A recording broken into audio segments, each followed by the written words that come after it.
Okay, we're going to talk about themes briefly. Now, the reason I've left this till last is that although everyone frets over how their website looks, in practice you've actually got a bit of time to get this sorted out, because the most important thing in my mind is to get some content up there and get Google crawling round, because until they've done that, humans aren't going to even look at the site anyway apart from you.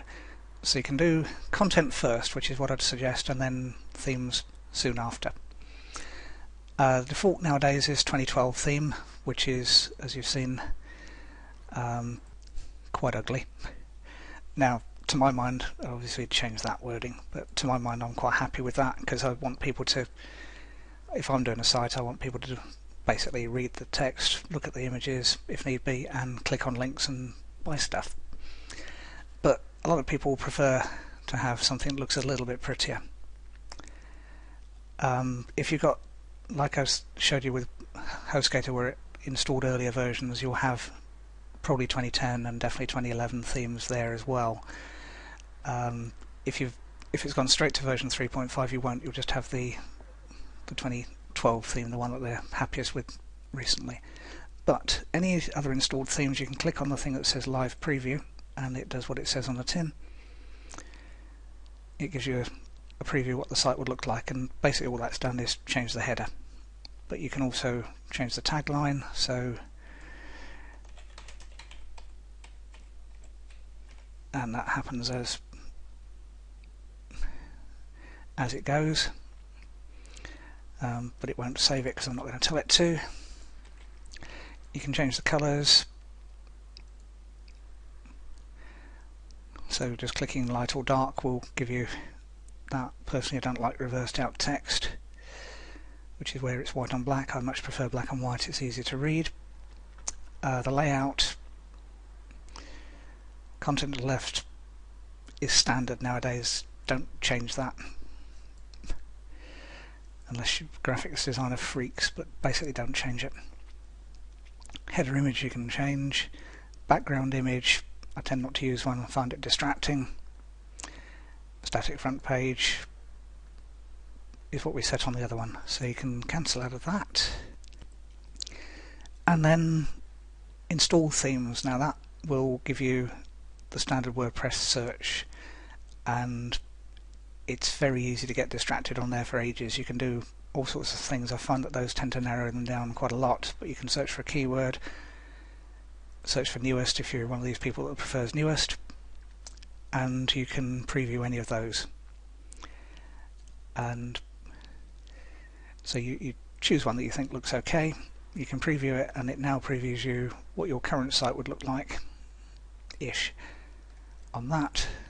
Close out of that, and you go through, and as I said, you can spend hours, or you can find a graphics designer who will just design you a site for however much money you want to pay them. They're all over the place on pricing, ranging from very, very cheap to very, very expensive and all points in between. And you just tell them you want a WordPress design, or you can go to a site like Theme Forest, which the URL for this will be in the PDF that accompanies this course. As you can see, there's 8,000 at the time of viewing, and you can search by WordPress, which is what you want. Now these are themes that other people will have used. That's fair enough. And again, you can choose whatever, so you want a corporate look, you can go for that. It doesn't much matter with the fact that other people have used it. You won't be the only one in the world. There's millions upon millions of websites out there. And if you're going to search, it'll default by date. Don't do that.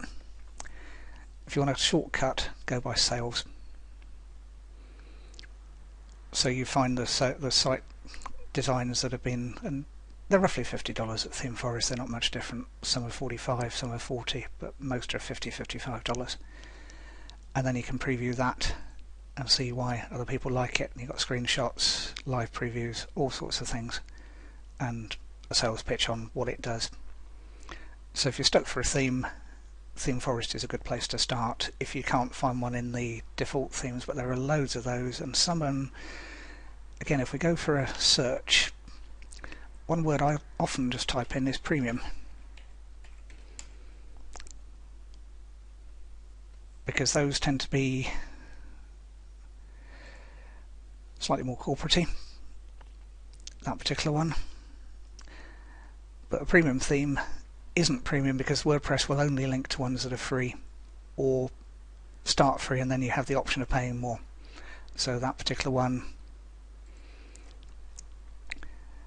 looks like a very good slideshow type one, very standard modern design. You can install it literally by clicking install, and you can activate. Doesn't matter, you can always go back to the previous one.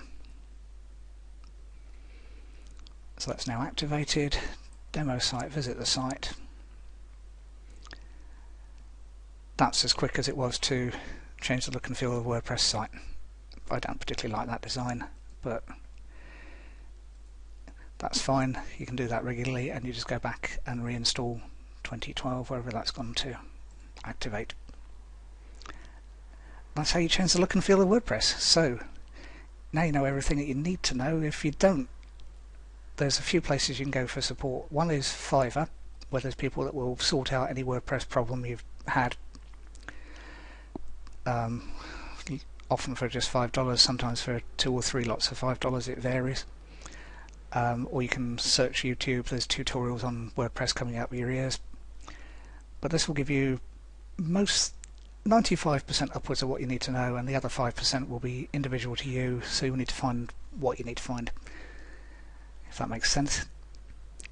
But thanks for watching, and if you've got any general questions, drop me an email. I'll do my best to reply or point in the right direction. Okay, thank you very much.